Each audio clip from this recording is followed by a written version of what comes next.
guide you and give you a deliberative force toward the good, toward God, towards what is going to be best for you and best for others and best for the kingdom of God. We need the power of virtue, freedom, and faith. Welcome to our new series, Virtue, Freedom, and Faith. I'm your host, Father Robert Spitzer, and we're going to be talking a little bit about how there's a decline in the notion of virtue and morality and moral objectivity in this series. And then we're going to talk a little bit about how can we restore those notions of virtue and moral responsibility and the whole sense of objective ethics in our culture. How can we do that, not just as Catholics, but how can we as Catholics use all of the benefits of the traditions that we have in order to help our culture not go into a greater and greater decline into materialism, a greater decline even into utilitarianism, into a kind of a hedonism. So I thought what we need to do is kind of start off by looking at what in the world happened. I mean, right now, it almost seems as if black is white and white is black. And how did we get here? I mean, how did we get to the point where people don't believe in moral objectivity anymore? They really don't believe that there's any principles. They don't understand any sense of why virtue is beneficial. Freedom reigns supreme, and the notion of freedom is so literally limited. I mean, in every single sense, something has happened in our culture where even good kids and good, young adults and good adults, they are so confused that they have no real sense of why morality, why even be good. I've thrown this question out at the beginning of collegiate classes, and people actually say, well, I just don't want to do any harm to anybody. I guess I live by that rule. And of course, harm is completely relative. If there's no sense of principles, you can harm people right and left without even knowing that you're doing. If you have no sense of virtue, you're powerless when you're tempted, or you're powerless when people, bring to you sophistry. I mean, you're going to believe it because, of course, there's no sense of conscience. There's no sense of objectivity. There's no sense of principle. We're weakened. We're weakened in this culture, and where our kids are left undefended. And so we want to begin then by just assessing what in the world happened. What's gone on in the last 60 years to make such a transition to the point where people don't even get morality and conscience and virtue, let alone practice it, let alone form themselves according to those great and wonderful powers we've been given by God. I thought I might begin with what I might call the perfect plot. How in the world did we get to this place?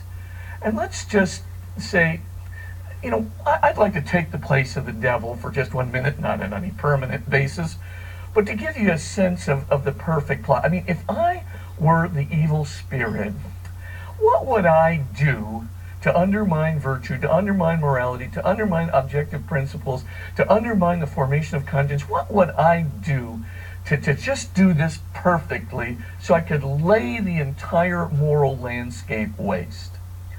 Well, if I were the devil, I'd begin by sort of thinking, the first thing I need to do is undermine the notion of happiness. Because, of course, I don't want anybody thinking that happiness is going to be something that could fulfill them eternally, transcendentally, that they would arrive at God and the perfect in truth and justice and love and goodness and home. I would want them to think happiness is something utterly superficial.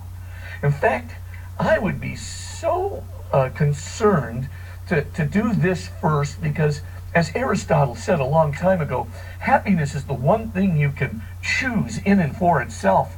Everything else is chosen for the sake of happiness. So if I can really undermine happiness, if I can really make people superficial in happiness, wow, I'm not just at first base, I'm literally between first and second. I'm doing real well. Just undermine the entire underpinning of human consciousness and purpose in life. So if happiness falls, I got a really good chance of making virtue fall as well. So I would just come and I would just try to say through every single aspect of the culture, whether it be the media, whether it be educational institutions, whether it be the judiciary, whether it be the Congress, anything at all, I would just basically be giving them the sense that what will really make you happy is succeeding more. Who's achieving more? Who's achieving less? More achievement, that's it. More intelligence, more status, more power, and more material things. That'll make you really, really happy. And if you focus on that, why, you couldn't ask for anything more in life. But I wouldn't just stop there. I'd have to make sure that you all understood that you're just a bunch of molecules and atoms, you poor little things. You don't have a soul. You don't have a transcendent destiny. You don't have a transcendent dignity. You just got to live for, well, the world. You just have to live for what you can get from this world alone. I just don't want you thinking to yourself that you really are a transcendent mystery, that you really, oh God, oh my gosh, if you actually thought that, you might actually feel responsible to God. And if you really thought that, you might even think you're worth more than treating yourself like some piece of material, atomic particles. You would really want to make sure you made the most of your life. We couldn't have that. So we got to make sure that after we undermine happiness, we've got to undermine, too, the notion of your transcendence, the fact that you have an eternal soul, the fact that you were created in the image of God. All that's just got to change. So for all intents and purposes, we got to get to a third stage.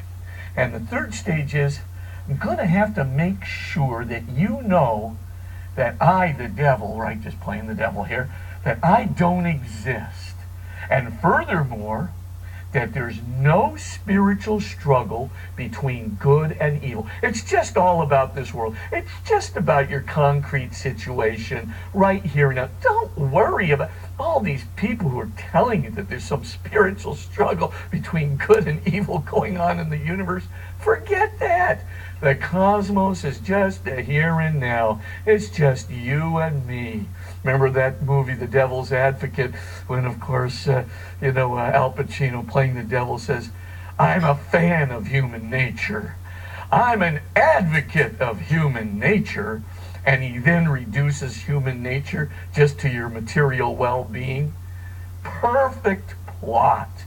And, of course, I not only have to make sure that you don't think there's something in your life that really could have a determinate, force, in the spiritual struggle between good and evil, that you could do something that could actually change the tide, not just of the world around you, but of the entire cosmos, of the entire divine order, that you could actually tilt the balance toward cosmic good and away from cosmic evil. Forget that.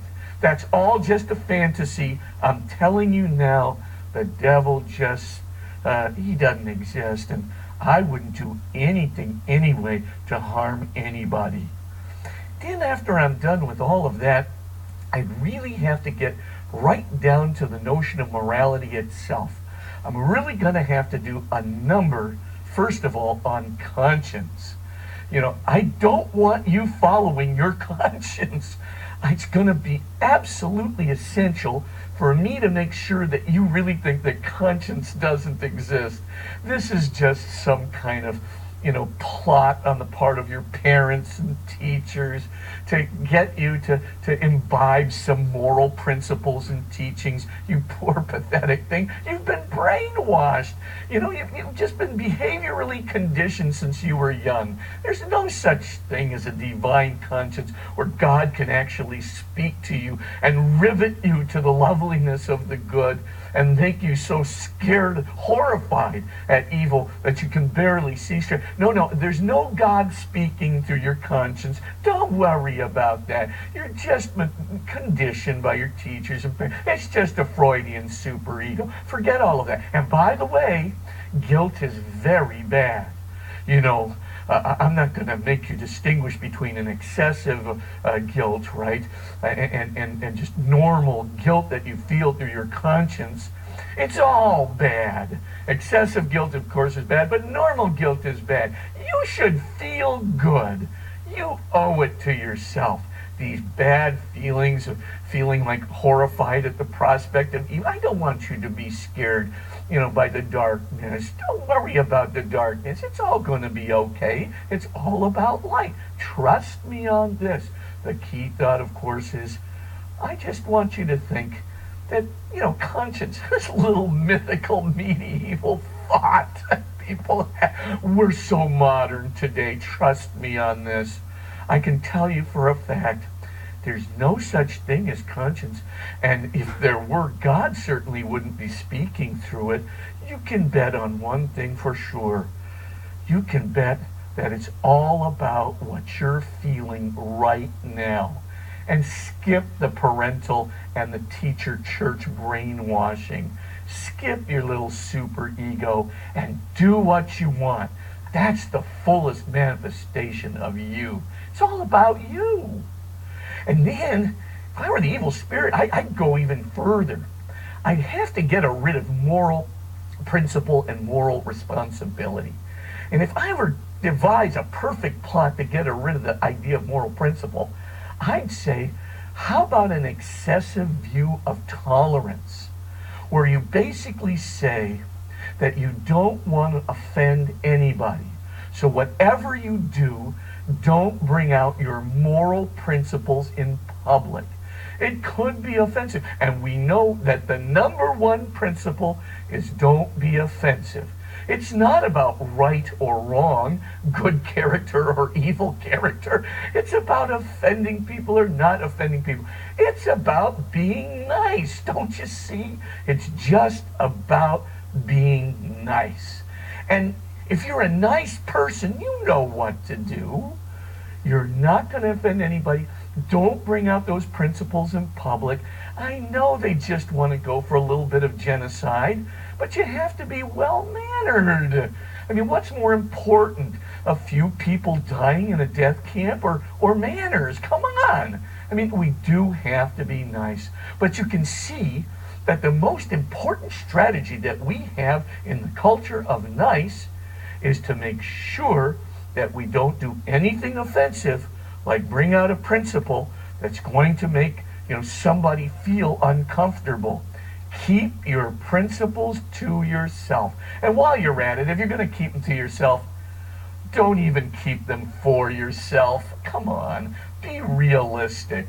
I mean, at the end of the day, if you're not going to have it for the world or for somebody else, why even have them for you? Skip these things like moral principles. What really matters is how you feel about your conduct.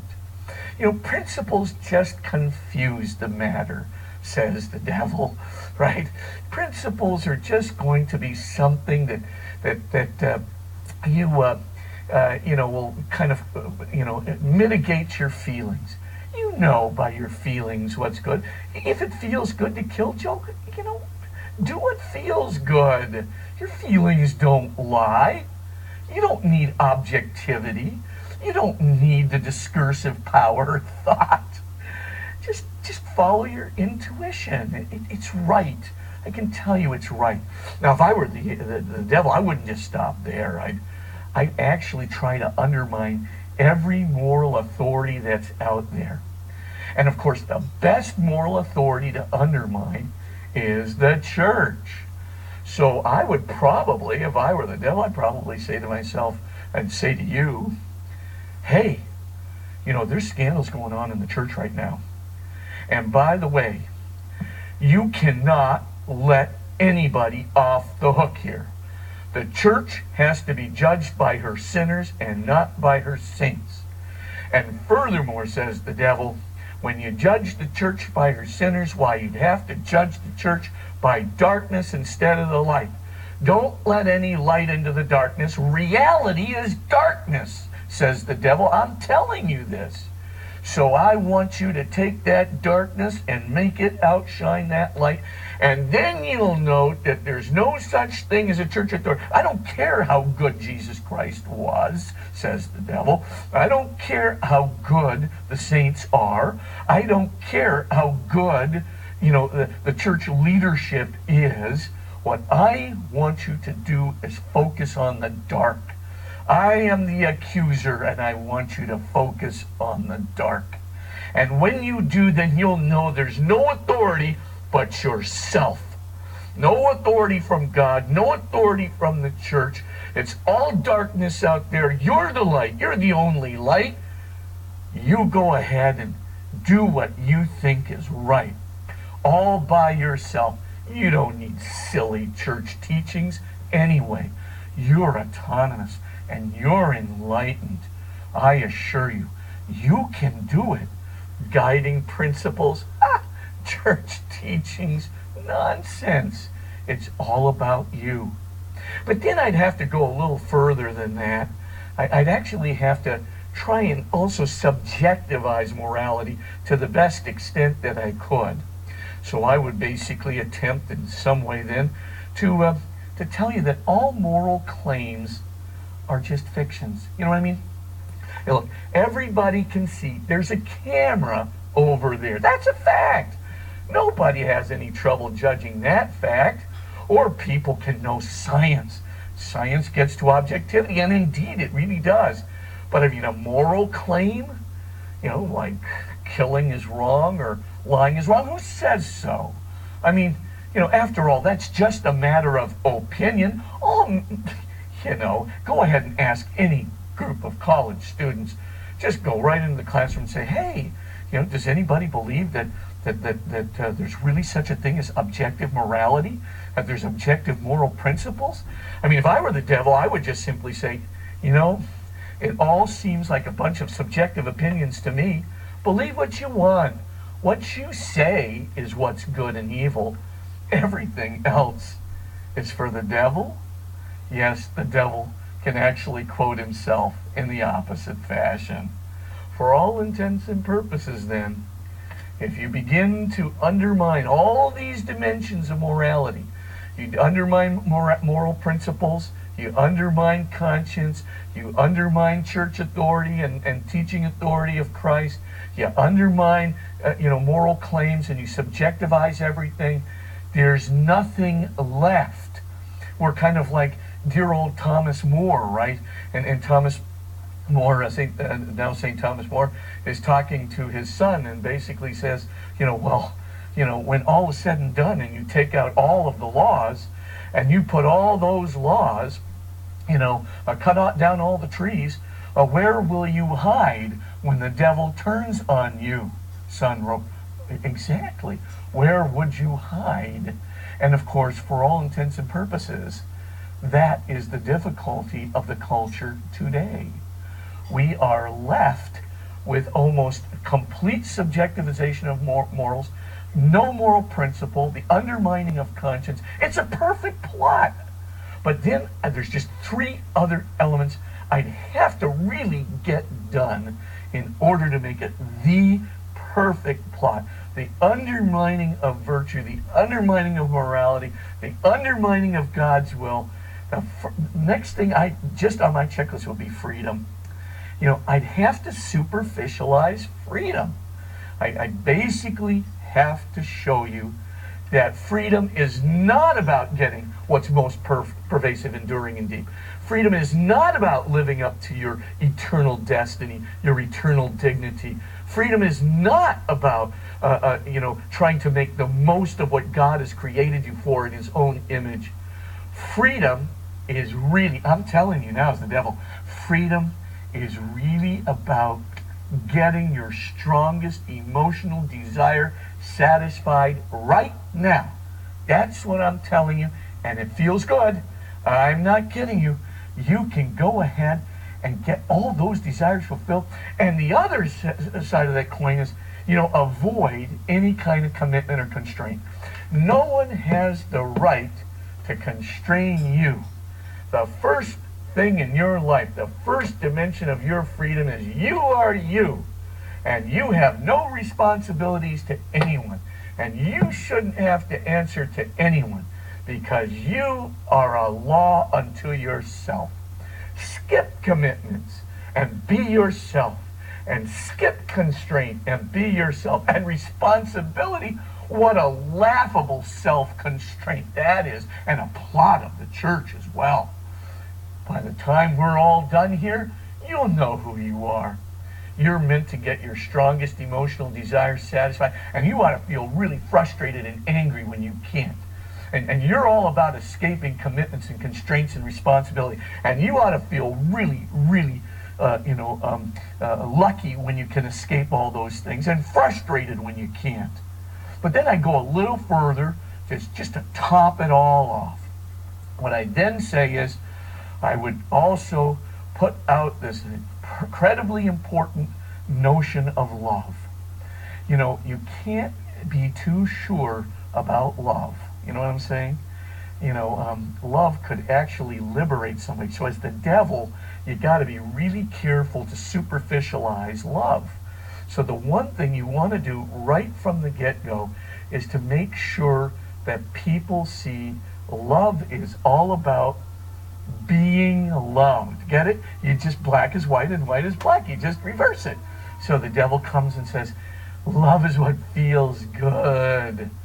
Love is about being in the moment. Love is about being loved. Feeling that love coming to you from somebody else. Not going in the other direction. Not fulfilling somebody else. Not self-gift, but self-receipt. And of course, we know that if we're fully autonomous and we're all about ourselves, well, then it must be the case that love is meant for us. We're the center of the universe. Our happiness is all about ego-comparative happiness. We don't have a soul. It's just right now. You got to grab for all the gusto you can get right now. And as a matter of fact, when you start looking at the entire panoply of love, let's just face it. Love is a feeling. And don't be getting any other thoughts in your mind like love is kind of a commitment that's going to unleash a power that's going to do good for the world or good for your family. That's all a myth. I'm telling you right now, if you really want to get right down to it, love's a feeling. You deserve it. It's all about you. And furthermore, you just want to be in the moment and let people love you. And you just want to be that person who can essentially be, the focus of people's attention. That's love. And while we're at it, one final little plot. One final little thing to just get things off the ground if I were the devil. I would basically undermine the notion of romantic love, what's called eros. And I would make sure that people know that sexual gratification is more important than commitment. And I would want people to know that there's nothing else to live for than to be gratified by another human being instead of to give yourself contributively to another human being. I would make sure that you never brought God into the equation of romance at all. Never brought family into it. Never brought the feelings of another human being into it. Never let your responsibility and commitment to another human being ever have anything to do with that notion of romantic love. Romance is for you. Romance is a feeling. Romance is about your gratification. Now, if I were the devil, and I would devise a perfect plot, I would say, let's just start from the top. Let's undermine happiness and make it really superficial so that people are just going to be materialistically concerned. And let's, while we're at it, make sure you know you don't have a soul. Let's make sure while we're at it that there's no devil. I'm not really here, says the devil. And there's no spiritual struggle between good and evil. There's no, in a way, in which you're going to have an effect on some kind of a higher plane of existence within the cosmos. It's just you, and it's just the here and now. And furthermore, let's just take morality apart. Let's just undermine conscience and call it a fiction. While we're at it, let's just undermine moral principle. And let's just say that moral principles have to be abandoned for the sake of kindness and niceness and tolerance. And let's just say that all moral claims are merely subjective and that they're just opinions. And everybody's got an opinion. And so there's no objectivity to morality at all. It's not like the camera being out there. And while we're at it, let's just undermine the authority of the church and make sure that no church and Jesus Christ has nothing to say about morality at all. That really morality is about me and the choices that I make. And while we're at it, let's just undermine the notion of freedom and make it completely superficial so that we think that getting our strongest emotional desires satisfied right now, that's what the real purpose of life is. And that's what the way to my real fulfillment. And while we're at it, let's just undermine the notion of love and superficialize it. Undermine the notion of romantic love and superficialize that. Get family out of there. Get church out of there. Get Jesus Christ out of there. If I were the devil and I wanted to make a perfect plot to completely undermine virtue in the lives, in the hearts, and in the minds of really, really good people, why, I think I would do all of those things. And indeed, look at our culture. Look at the bylines. Look at the slogans. Look at what our kids are getting in the media. Look at what they're getting through supposedly educational establishments. Look at what they're getting through the judiciary. They're getting the entire dimension of the perfect plot to kill and undermine virtue. But the devil will not be victorious, for God will make his rejoinder. And in the next session, we'll talk about God's rejoinder and what we can do to make ourselves, put ourselves into the full light of God and to bring ourselves into our eternal, our transcendental dignity and destiny with him. Stay tuned to our next episode.